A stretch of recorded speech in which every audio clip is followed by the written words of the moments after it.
Hello student, आज की इस वीडियो में मैं क्लास 10th आचार्य रामचंद्र शुक्ल जी का जीवन परिचय पढ़ाने वाला हूं, जो कि मोस्ट इम्पोर्टेंट है। हर साल बोर्ड एग्जाम में पूछा जाता है। इसमें से आपके 5 नंबर पक्के हो जाएंगे। और लिखने का तरीका भी देख लीजिएगा। जैसे कि देखिएगा, सबसे ऊपर लिखना है आचार्य रामचंद्र शुक्ल, फिर उसके बाद हेडिंग डालना है। इनकी जो है संक्षिप्त परिचय लिखना है।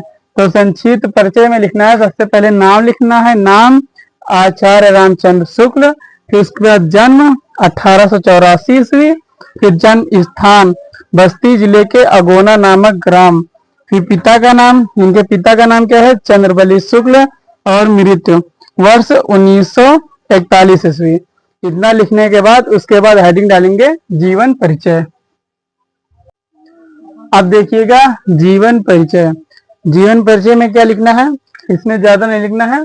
देखिए, हिंदी भाषा के उच्च कोटि के साहित्यकार आचार्य रामचंद्र शुक्ल का जन्म सन 1884 ईस्वी में बस्ती जिले के अगोना नामक ग्राम में हुआ था। इनका जन्म अगोना नामक ग्राम में हुआ था। इनके पिता का नाम क्या था, चंद्रबली शुक्ल था। इन्होंने हिंदी, अंग्रेजी, संस्कृत, बांग्ला और उर्दू, फारसी आदि भाषाओं का ज्ञान स्वाध्याय से प्राप्त किया। फिर उसके बाद हेडिंग डालेंगे साहित्यिक परिचय। अब देखिए, साहित्यिक परिचय में क्या लिखना है। साहित्यिक परिचय में लिखना है, आचार्य रामचंद्र शुक्ल जी की सबसे प्रसिद्ध रचना हिंदी साहित्य का इतिहास है। इस पुस्तक में इन्होंने हिंदी साहित्य के विकास का वर्णन किया। शुक्ल जी मानते थे कि साहित्य का संबंध जीवन और समाज से होता है। उनकी भाषा सरल और स्पष्ट है।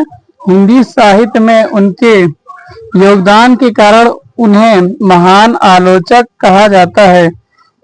अब देखिएगा, इनकी मृत्यु कब हुई थी। आचार्य रामचंद्र शुक्ल जी का निधन वर्ष 1941 ईस्वी में हुआ था।